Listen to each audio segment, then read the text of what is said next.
Good afternoon, everyone, and welcome to Healthy Cooking with Bronson. We are so happy you're here. My name is Amy Nichols. I am the campus coordinator at the Campus for Creative Aging, a division of Region 4 Area Agency on Aging.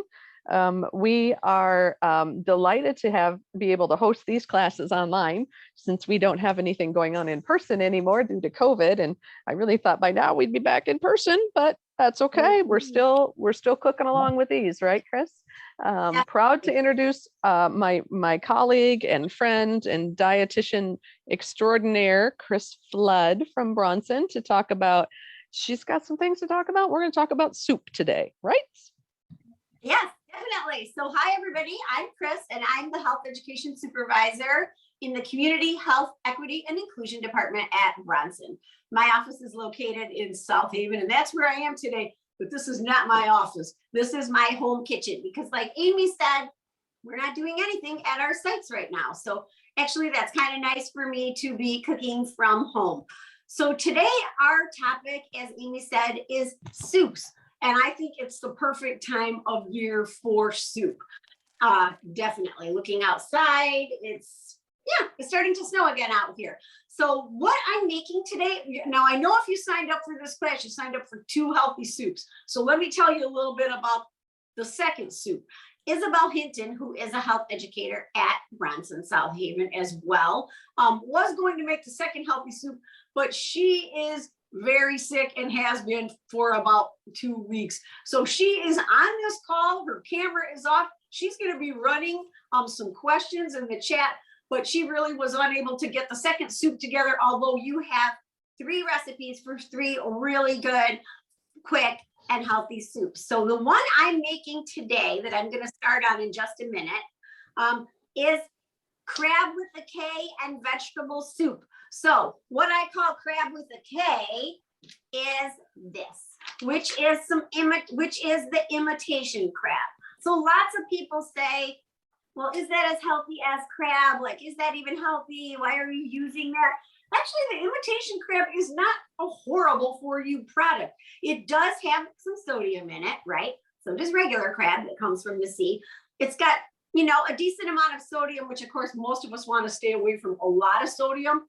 We're not going to be adding any extra salt in this recipe, but it's basically made out of fish. It's Alaskan pollock, and it has a little bit of egg white and a little bit of cornstarch, and it works in a pinch when you don't want to buy crab at $20 a pound and shell it yourself, or maybe you don't want to buy canned crab or you don't like it.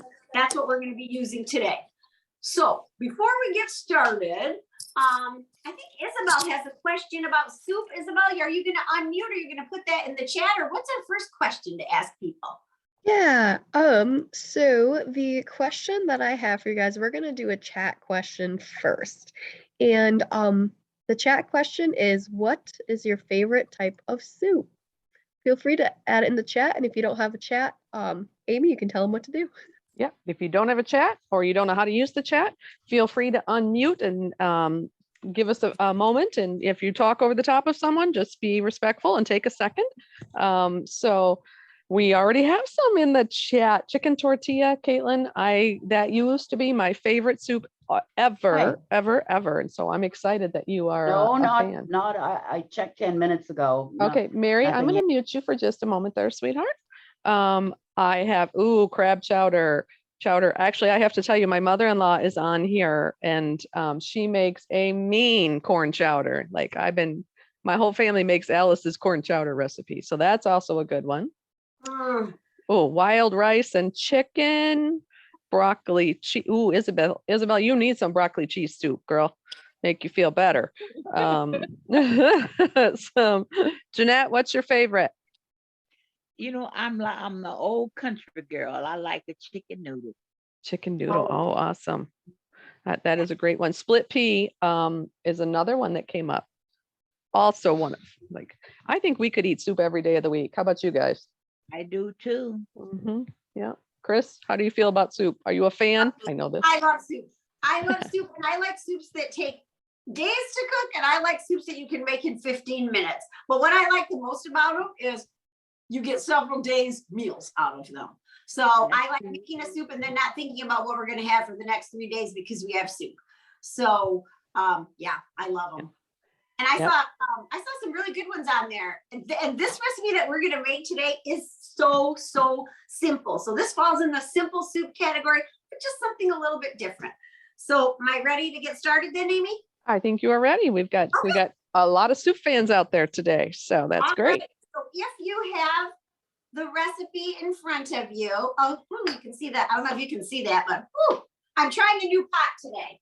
Put that in the back for a second. Probably going to make my smoke alarm go off, but you guys are used to that. Okay, so what we're going to do first is you're just going to heat a little bit of oil in a pan, which I started. I hope it doesn't make my alarm go off. But my pan was kind of hot, and then we're going to dice up some vegetables. So the vegetables I'm dicing up today, if you're following along with your recipe, it says we only need a half cup of chopped onion, chopped green pepper, and chopped celery. But you could do different veggies. I happen to not have a green pepper. I thought I did. So I'm doing a yellow pepper and some celery and some onion. You could also use carrot. You could really use any veggies that you have and like. I do want to mention a lot of times, you know, when you watch shows on like Food Network, you see these like beautiful best vegetables all the time. But I do want to mention this soup is also a great way to use up some of those vegetables that are a little banged up. That maybe the celery isn't going to taste that great fresh, but it's going to be nice in the soup.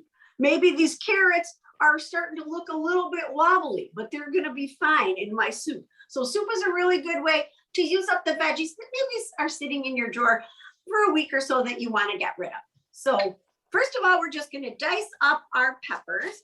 And I have a yellow pepper, but you, like I said, you could use red pepper. You can use green pepper. I always like when they have a little baby inside like that. I don't know if you guys can see that, but I love that. That's one of my when you open favorites. up your pepper and you get a little bit of a surprise in there. So I'm going to dice those up and then we're going to add them into our step one. So while I'm dicing the pepper, Isabel, do you have another question for people about soup? I bet she does. I do. I will do a poll, Amy, if you want to read the poll for me. I would be happy to do that. So those of you that are not familiar with polls, the question is going to pop up on our screen here shortly. And you will pick either the one correct answer if it's single choice, or if it's multiple choice, you'll get, you can pick more than one answer, which sometimes I do that when I'm doing these polls. And so the best part about this is that it's your choice. There's no right or wrong answer. These are all opinions. So you just kind of answer as you can. A caveat, Zoom just did an update, I think last week. So if you haven't updated your Zoom, you're not going to absolutely be able to answer the questions. So, Oh, really? I didn't know that. yes. You know, just when we get it figured out, somebody's always got to update it, right? And I'm sorry if any of you on the call to run the class today are IT professionals, but I swear the minute I finally learned something, it's different. So here's our question today. Do you like soup? Yes, no? And I put kind of on there, like, are you kind of a soup fan or not? You're just thinking about it, but I got a feeling I know how this is going to go, judging by how the chat went. And you guys were very excited about your kind. So all righty, looks like 16 out of 16 people have launched that, and now Isabel's going to share those results. So everybody likes soup. You're in luck. Well, that's good because Listen, everybody's in the right place. Right, exactly. Just a reminder to check and make sure you're on mute, you guys. And just, I know it's easy to do and forget about. So there we go. Okay. Awesome. Well, you can see I'm cutting up my banged up celery now. I like to buy the whole celery that has the leaves because they really flavor soup really nicely. So everything is going in. Remember, I need about a half cup each of all of these things: celery, onion, and green pepper. So now I'm working on my celery, which will give the soup a really nice flavor. So I'm just gonna dice that up. It looks like it's time for me to get my knife sharpened again. Unfortunately, I can feel it. How do you get your knife sharpened, by the way? Who do you have? I visit my daughter in Chicago and I take them to, I'm trying to think of, it's one of those cooking stores, Amy. I can't think of the name of it, but Okay. she's got one. oh, what is it called? Is it sur la table or one of those? Yes, that's it. That's it. Ah, pardon Yep. my butchering of the French. Me too. And they do it for $5 each. And Oh, usually what we do is we drop off like 10 knives, and then it's inside of a shopping center. So we drop off 10 knives, and then we go shopping for an hour, and then we come back and we get our 10 knives. So awesome. that's where I take them all the time, and I haven't done it for about 6 months. So they're definitely in need. So Oh yeah, right there with you, I swear. Mine are Mhm. miserable. And then You can take them out the Vineland Food Land and get them sharpened. you Ooh, can. really? Yeah, Oh, Vineland, Is that in Benton Harbor? St. Joe, Okay. yeah. I over don't, there yeah, on what's the Okay, Hilltop perfect. Road. Yeah, it's Perfect. right down the road. I know where that is. Oh my I'm goodness. up in South Haven, but my husband works in Benton Harbor, so I could send him down with him. How much do they charge? I don't know. Because Okay. when I sent mine out there, my sister paid for them. Oh, very good. Very That's good. even better. Well, what I'm doing now, y'all, is just dicing up my onion. And I don't know if you can see this or not, but this is the way I dice my onion. I don't suggest, everybody dices onion differently. The goal is get it in a small piece. I usually cut it in half. Then I do some horizontal slits on the side this way, and then across again. But again, everybody cuts their onion differently.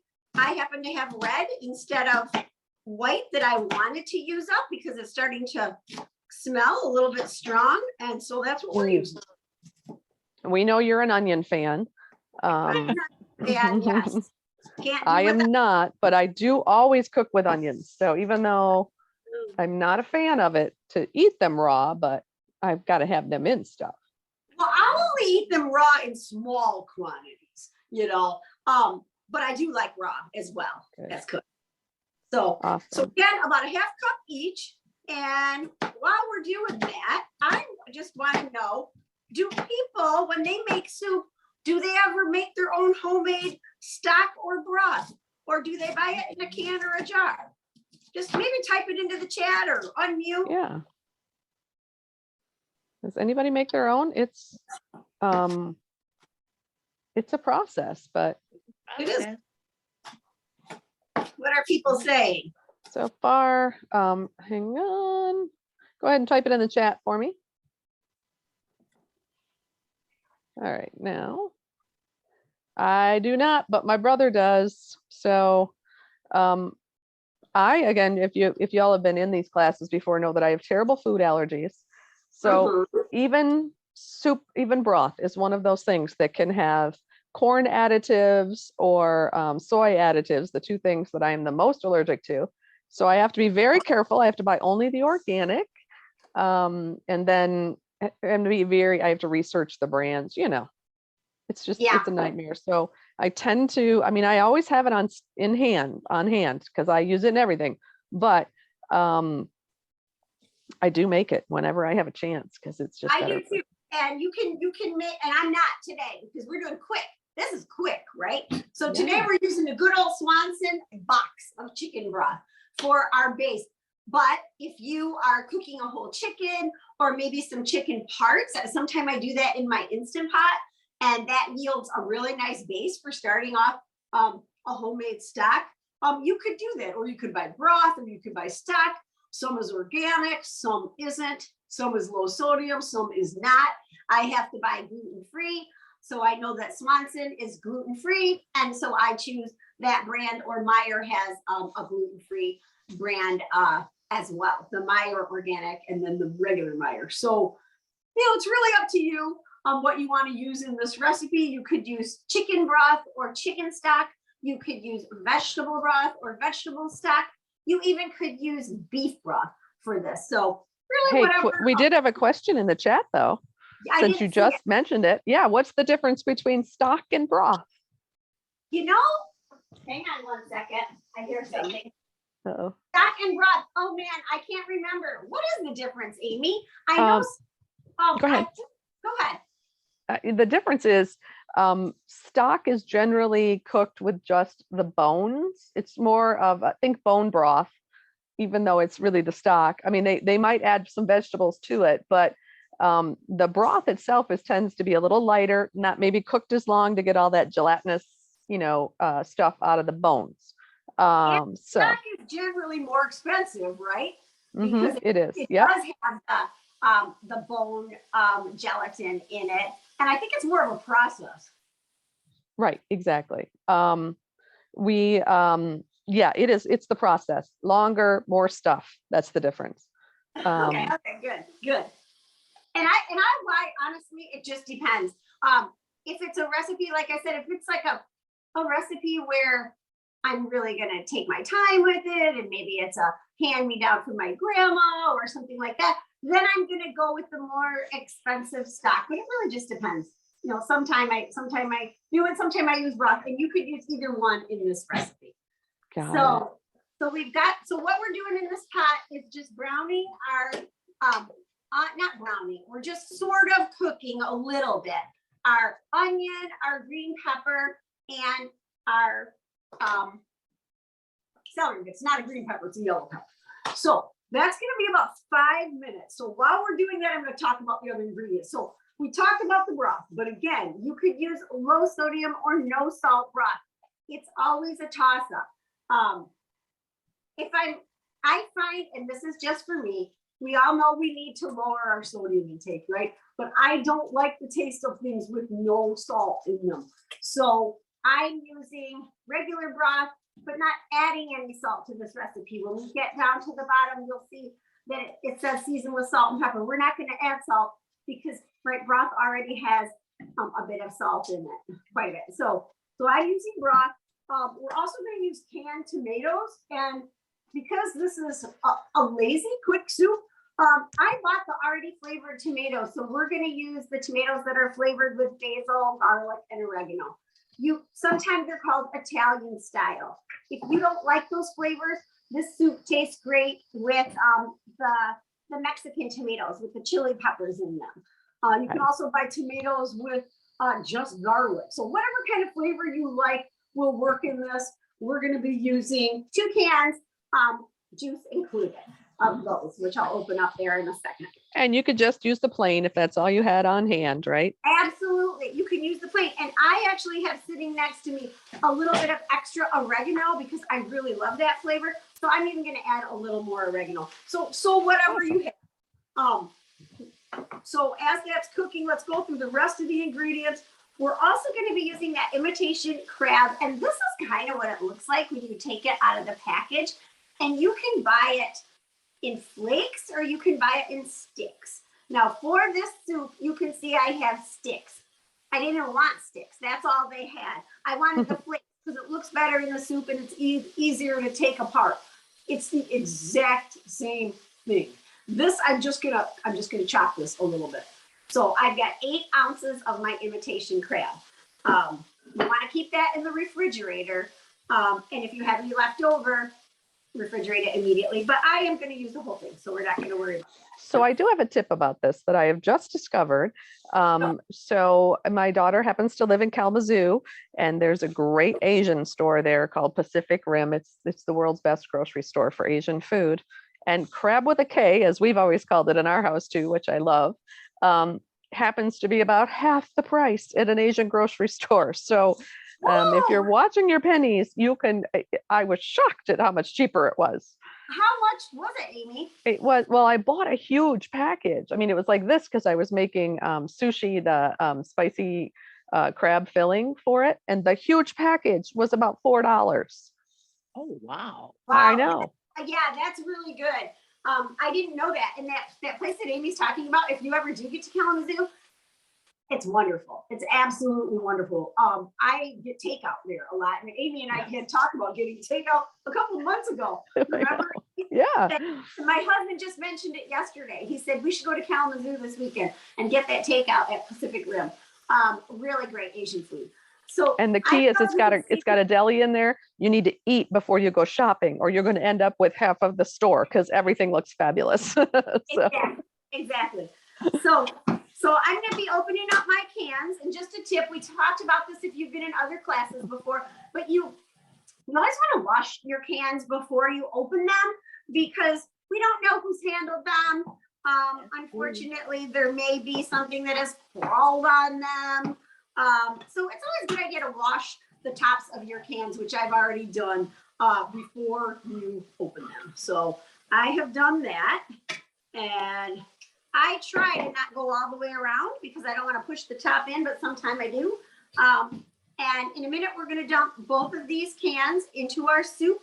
We're also going to dump in our chicken broth, and then we're going to dump in garlic or garlic powder. We used all of our garlic this week and went shopping yesterday and forgot to buy more garlic. So I have garlic powder, which I always like to have in my cupboard for just that reason. If you don't buy or use fresh garlic, you do not have to. It is not a deal breaker. You can use powder, you can use paste, you can use minced garlic, you can use any kind of garlic that you want to. Health-wise, the regular fresh garlic is the healthiest for you, has a little bit more nutrients, a little more anti-inflammatory properties, but still garlic powder is just fine. I can't read that from here. What just came up in the chat there, Amy? It says garlic is so expensive lately. Everything is expensive. I don't know who said that, but everything. Yes. I went right around Thanksgiving. No, that's not lately, but maybe it was Thanksgiving or Christmas. I couldn't believe that for a bag of potatoes, it was $8. And I was like, a 10-pound bag of potatoes, $8? Yes, that was at our local store that I won't mention, but one of my local stores. I couldn't believe it. So yes, it's interesting. I think with this whole supply problem going on, lots of things are the prices are jacked up. But so I'm going to add in now my 2 cans of tomatoes. Now this recipe calls for 29 ounces of chicken broth. I have a box. This box is 32 ounces. So I'm going to be pouring almost all of this box directly into my pot and cranking up the heat. And I'll show it when I get everything in. So I'm at the dumping point of this recipe if you're following along. I'm putting the tomatoes, the broth, I'm tossing in, if you look on this, we've got garlic powder. You could use more or less depending on what you like. This recipe, what does this one call for? I don't usually ever measure. Let's see, 2 cloves crushed fresh garlic. A clove is a 1/4 teaspoon. So I would be using about a 1/2 teaspoon. I'm gonna put a little more because I like it. If you don't, you can use less. I've got my garlic in. Now, the last thing I need to put in is Orzo. And Orzo is a teeny tiny kind of pasta. Can people type in the chat, yes, if you've used this before, or no, if you've never used this before? Yeah, so type in the chat, yes, if you have, no, if you haven't. Oh, well, yes and no, we got kind of a split on that one. Okay, so what it looks like is, I don't know if everybody can see this, but it looks like rice. It looks kind of like tiny little grains of rice, but it's actually pasta or noodles. It's the exact same I see. Sometimes I can see the chat. Gail knows me. She typed in capital letters and I could see that. She did. In caps, and somebody else says I prefer most other small pastas though. I'm like the arancini, is that what's that? You know those pastas, Italian girl. I do not. We looked for that one. We couldn't find it. So this is Orzo, but you could use any of the tiny pastas, or you could use regular white rice. You could use instant brown rice. How is this? Oh, that was hard. That was kind of difficult because all caps, people. Oh my gosh, so funny. Yes. So this is what we've got. We've got a 1/2 cup of Orzo. Again, Orzo's just pasta. You could use couscous. You could use, you could actually use quinoa if you like quinoa in this, or you could use a white rice. I would not use brown rice because it's going to be done before the brown rice would be cooked. But if you were using instant brown rice, you could use that too. So I've measured out my 1/2 cup of Orzo. I've got everything that goes in this now together in this pot. And I'm just going to bring it to a boil. And so I've got everything so a big tomatoey pot, but our K-Rab or our imitation crab. You don't want to put that in and cook that for 10 minutes. It can get really rubbery. So we're gonna wait on that and we're gonna put it in after the orzo is cooked. So let's just double check and make sure we've got everything in our recipe. We've got our crab, we've got our 3 vegetables, our crab sitting here on the side, 2 cans of tomatoes. We've got our ½ cup of uncooked pasta. We've got our chicken broth. We already put our oil in to cook the vegetables. And we've got our garlic powder. I'm gonna wait on salt and pepper. I'm not gonna add salt, I know that, but I'm gonna taste before I add pepper at the end. So I think somebody said they're taking off, or thanks for joining us or something. No, Arthur was just saying hello from New York City. So Okay, all right. So I'm gonna put a lid on this and we're gonna let this simmer. And while this is going, Isabel has a game for us, sort of a guess the soup game that she's gonna bring up. You ready to bring that up, Isabel? I think she is. There it is. Coming up. All righty. So this is how well do you know your soups? And Isabel, with her poor voice, has put this together. So I'm just going to tell her when to say next slide, and she's going to click the next slide for us. And she always does a great job with these games. So feel free to go to the next slide, Isabel. So what is the proper name for beet soup? This one right here that she's looking at, and I would love to see your guesses in the chat, or if you need to unmute, feel free. That means when you don't know you're going to meet someone Oh, and flirting happens. hold on, whoever that is, hang on. Or as it says, when Okay. two Whoever just person talks, unmuted, sort I of need you to treats remute because I can hear your TV. All right, so it does look like there are some guesses, and borscht is correct. Borscht is correct. So you are good there. All right, now, Isabel, can you figure out who's making that noise for me and mute it while I'm doing this? But it's a little freaky. So if we sing a I little. don't know who it is. All right, so next is borscht. Hold on one second. There we go. Now I can get my view to where I can see it. Fabulous. All right, so that is borscht, you guys. That is a delicious soup. They did guess it correctly. If you've never tried it, I hope you like beets, because it does taste like beets, but it's also got garlic and onions and all kinds of other fun things in there. So very good. Yeah, Nice it's job. beautiful. And And it's that's one of the gorgeous. colors that we don't eat very often, right? That deep red like that. So that's Yeah. a good one to Major add. vitamins. Yes, tons and tons of vitamins. So, all right, what is a tomato-based Italian stew with a variety of fish and shellfish in it? What is this one? And I'm not going to discount any spelling errors on this one when you put it in the chat. So if Great. good job, Mary, you did spell bouillabaisse right. Oh my gosh. But it is, keep going. Bouillabaisse is one of the things. All right, I'm trying to manage a discussion here. So it looks like I only have bouillabaisse at the moment as a guess. I'm going to move it on and say that bouillabaisse is not correct. So Isabel, would you like to clink us the answer up here so we can see it? And it is cioppino. And it is really delicious. It does have fennel in it. So if you are a fennel fan, it's one of those that's kind of cool. For that, let me get to my other messages. And is it usually tomatoey is the question. So Yeah. yeah. Jumping on that because I'm Italian, and that is Italian. And anytime you see a CI, it's usually, I think, always pronounced chup. So it's cioppino is the way. Cioppino. Okay. Yep. And it is definitely tomato based. And the fishes in there can vary. It can be clams, mussels, oysters, shrimp, scallops, large pieces of just flaky fish, but really, really delicious with a tomatoey garlic broth. Excellent. All right. Fabulous. Thank you. Expensive to make, right? Expensive Yes. to make. That one is definitely not on the budget friendly. So, okay, which spicy, I'm sorry, Arthur meant bouillabaisse isn't it so red? I think bouillabaisse varies on and how everybody makes it, but I don't think it's quite as tomatoey Chiapino. Did I get it right? Right. Okay, Right. fabulous. All right, so which spicy stew has many festivals that celebrate its variations in the US?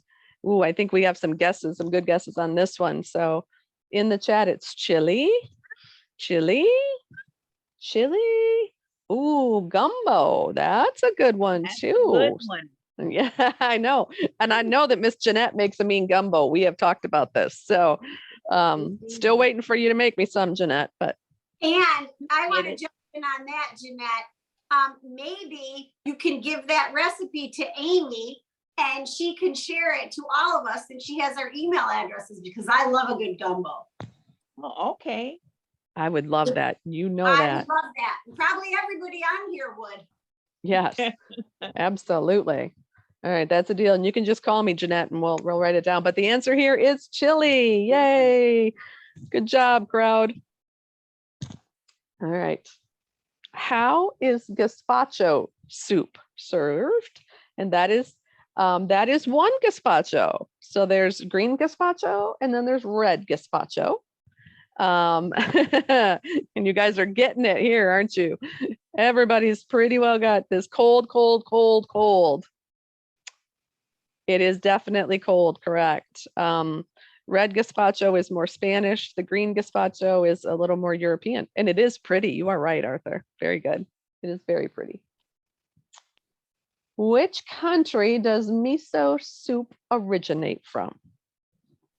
Where do you think miso soup comes from? Japan, Japan, Japan. All right, you guys. This is a smart crowd today, because you are indeed wrong. It's China is where miso originated. Japan, however, has modernized it more and uses it more than China does. Even though it originated there, Japan has really taken off, and so that's why everybody thinks it comes from Japan. Trick question. Good job, Isabel. That was tricky. I was going to guess Japan on that too, so didn't know that one. All right, here's a little trick of what we were talking about earlier. What is the name of the savory liquid that comes from simmering bones, meat, or veggies? What do we call that liquid? I have a guess of broth. Good. Broth, stock, broth. All right, Ms. Bell, what you got? Bone broth. The key is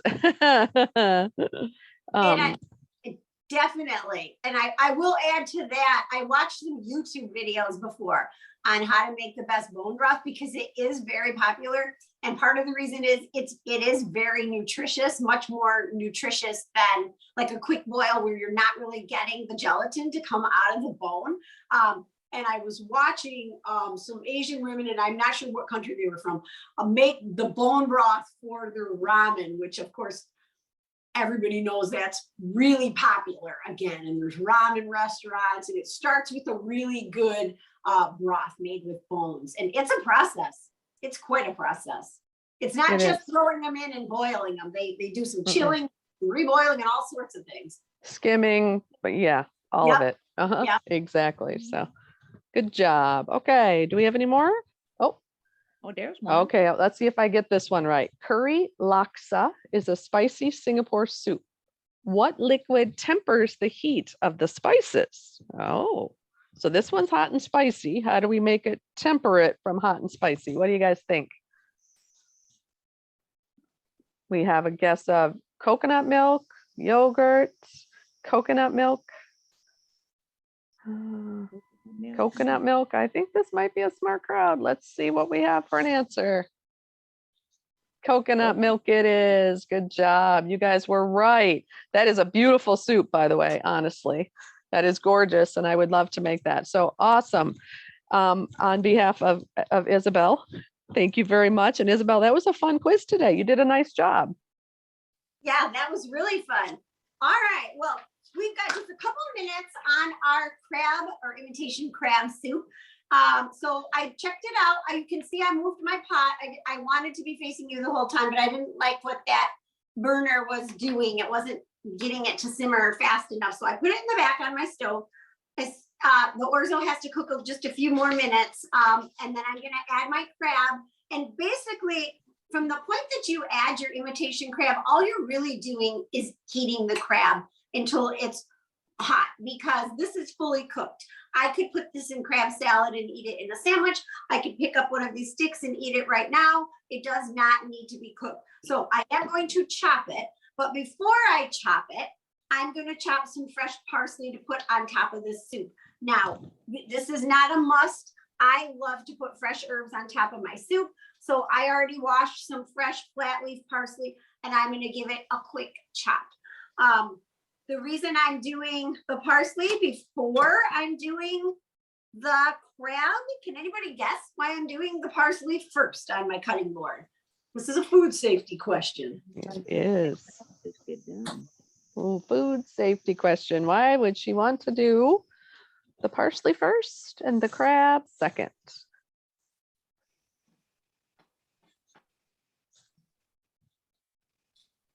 Anybody They're have kind any of quiet. Because of the leaves. ideas? Yeah. All right, Rosabelle, you got it. Avoid the cross contamination. Yes. Mhm. Perfect. I don't know who said that, but yes, that's what I'm doing. So when you're cooking, you always want to think about, if you're going to be consuming something raw, like this parsley, which is just going to garnish my soup, I shouldn't put any kind of, well, raw product, if it was raw fish or raw meat, but even cooked crab or a hot dog or a hard-boiled egg, those are cooked, yes, but they're also considered potentially hazardous foods. So that's the very last thing that's going to hit my cutting board before it gets washed. What does that say? They put it in caps, but the protein is. Oh, hold on. I got to get down there. I was back up to something else, but the protein here is already cooked. It is already cooked. That is Mhm. true. But foods that contain protein are way more likely to be potentially hazardous. So even though it's cooked, that's why I mentioned, same thing if this was a hard-boiled egg. You still, to be extra safe, you want that to be the last thing on your cutting board. If it's raw, absolutely the last thing. But even lunch meat or like I said, a hard-boiled egg or a not cooked piece of chicken, even though the chicken is already cooked, you just want to make 100% sure. Ours is going to go in our soup, but We do have a bunch of questions about the crab. You're right. But first of all, can you put the crab in that soup and keep it for a couple of days? It's not going to like fall apart. Okay, good. It's not going to fall apart, because when you reheat it, you're not going to be boiling it 10 minutes, right? And I'm getting ready to Right. cut it. Now I'm just going to cut. It's not going to look as nice as the flaked. I'm going to try to cut it on an angle so it looks a little better. But yes, because when you reheat your soup, you're not going to boil it for 8 minutes. You're just going to get it good and hot. Good and hot. Good and hot. And next question is, what's an imitation crab? That crab with a K. Yep. So I mentioned that at the beginning, but let's go over it again. It is basically made with an inexpensive type of whitefish, and it's called pollock. It's Alaskan pollock. And it's basically then minced and processed with usually some type of starch. And in this case, the starch in this one, well, it has water. These ingredients are always listed in order by weight. So we've got Alaskan pollock first, water, egg white, cornstarch. There's our starch, some sugar, and then it has some fish oil, some rice wine, some tapioca starch, sea salt, some color. So it's basically a fish. It's fish with a little bit of starch and some flavoring. So again, you could use tiny little salad shrimp in this recipe. You could use some leftover fish. You could use real crab.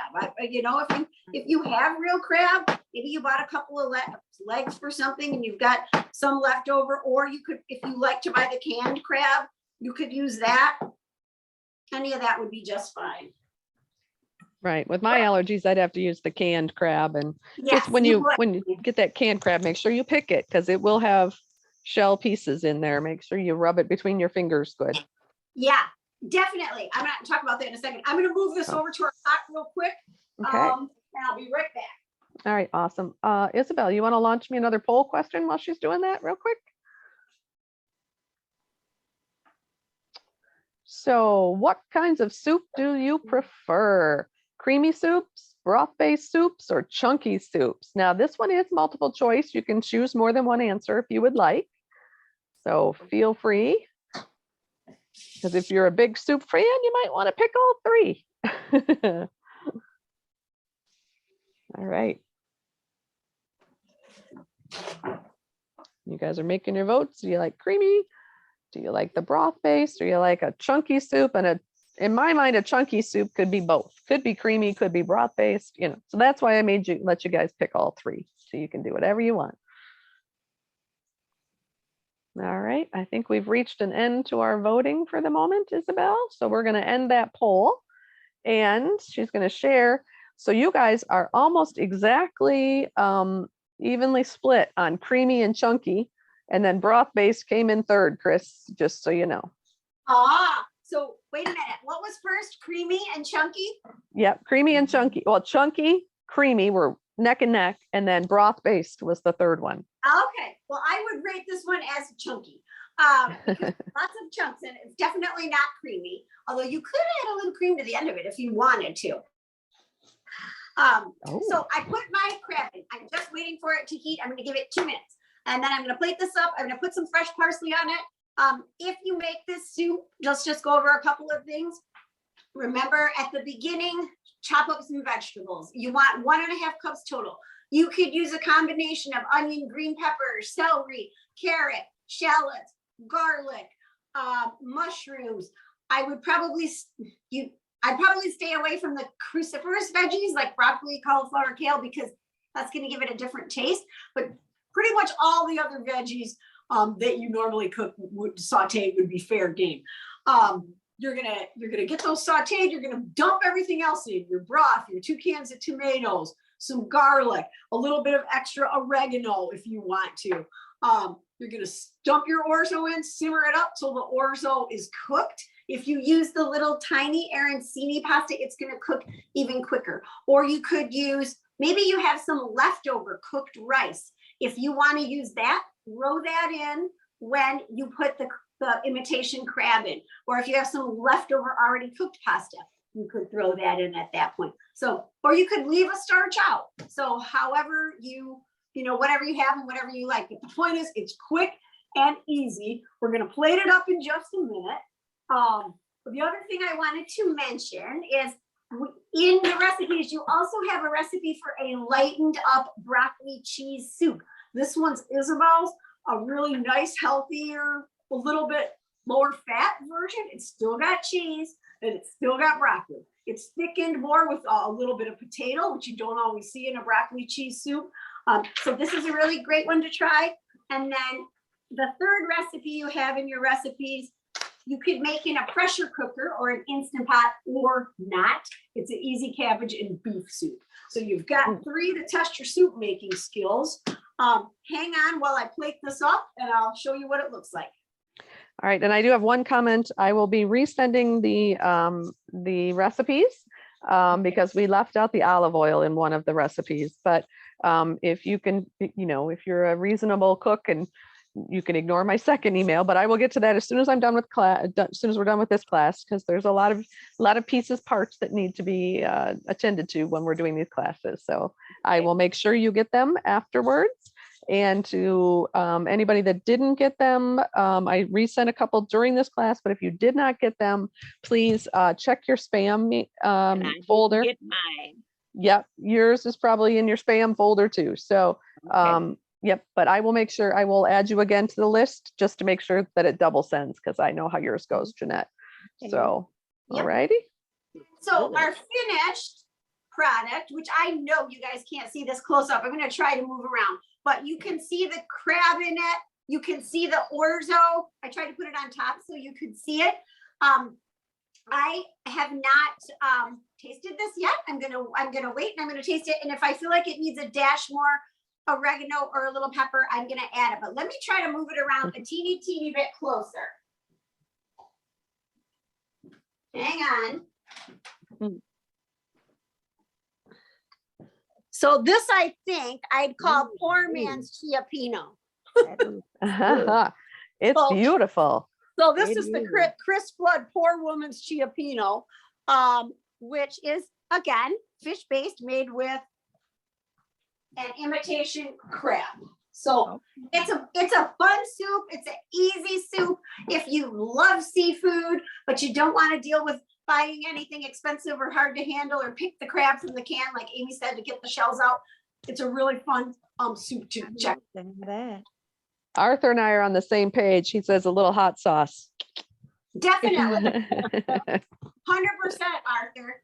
And I have, Absolutely. and maybe I might even do a little dash of lemon, because I like to add a little Ooh. lemon to everything. Mm-hmm. So Fabulous. questions, comments, any other? Anybody Yeah, have any questions? I've got one for you. This author. Awesome. Hello again. Hello. Hang on, it just flew out of my head, as a matter of fact.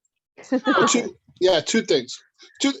In reference to the crab meat that you added to the sea, the imitation crab meat, you might have wanted to also separate it with 2 forks. Shredding it might have been a nice textural addition to it. great idea. I thought about that, Arthur. I thought it might take a little bit too much time for this class, but as I was chopping it, I was looking at the texture, thinking that might look a little better, which when you buy the flaked, that is how it looks. And it just looks nicer. But one thing I will say, when you do cook it, and I don't know if you can see it, but when you do cook it, it does start to flake and fall apart. Like, yeah. So. I've another thought about that also is that that great idea that you said earlier about you make soup and it's that pot. There's this meme that's kind of funny. It shows a picture of a big pot and it says, when this pot comes out, you're eating the same thing for the next 3 days. I love that. I love that because I don't have to think about it. And so do I. And with that in mind, with that in mind, I might have not put all the crab meat in, and I also would not have added all the pasta in because that gets gummy and gets old in the second day and third day old soup. I might have only put some pasta in or cooked it separately and thrown it in because 2 days. Yeah. You absolutely could. To me, that means I'm cooking soup 3 times. So I probably wouldn't, but if you want to make it the absolute best, you're right. Reheating pasta sometime, it can just break down and then become overcooked and become really mushy. But you don't have to really boil it. Just so you don't have to, right? Well, the thing that I do is like if I wanted to add a half pound of pasta in the whole dish, I'll cook it I'll boil it separately, and then I'll just refrigerate it, cooked separately. Yep. It's not too much bother that way. Yeah, that's a great suggestion. And that's why I was saying, if you had any leftover, or if you had any leftover rice or some leftover quinoa, that's Definitely. A great thing to add. And add it in when you add the crab, a little bit at a time. Absolutely. It looks great. Thanks for having me. Well, thanks everybody for attending. That really looks what good. we got coming up next for our next class? Okay, I was just gonna let me get to the right page so I'm on the right look. I'm looking at the right thing because you know how I am with dates and dyslexia, right? Me too. Because I don't want to be that girl and have the wrong dates. So another comment I was going to make though, my friend, is that I would use whole wheat orzo because I think it holds up a little better. And it's hard to find, but you can find it once in a while. Okay. It is hard to find. You know where? Yeah. I have found it at sort of offbeat places. Instead, like I don't ever see it at the grocery stores that we have here in South Haven, but I found it at this one grocery store called Horrocks, which is this big store outside of Lansing that I go to a lot of times. But yes, it's difficult to find, but that's a great suggestion. Yep, snap it up when you can find it because it keeps. So next on our agenda is January 26th, Crazy for Citrus. And I have seen the recipes for that already, and I am super excited for that class. February 2nd, because February is Heart Month, and we are going to go red in the kitchen with Bronson, and that one's going to be actually really fun as well. February 16th, cookies for breakfast. Now, who wouldn't like a cookie for breakfast? I mean, honest, you guys, right? And then we're going to have March 9th, Tasty Travels with a World of Flavors, and April 6th, Beyond the Basic Grilled Cheese, also a very fun class. And all of these classes you can sign up for on our Campus for Creative Aging website. So campusforcreativeaging.org. And go ahead and sign up, and you just click on there and you'll get an Eventbrite link, and then I will send you all the good information you need to get in those classes and do your thing. So awesome sauce. On behalf of the Campus for Creative Aging and Region 4 Area Agency on Aging, and of course, Bronson, we want to thank you all for joining us, and tons of lovely comments. Someone from Denver said thank you. Well, Champagne. thank you everybody for attending. I hope to see you again soon.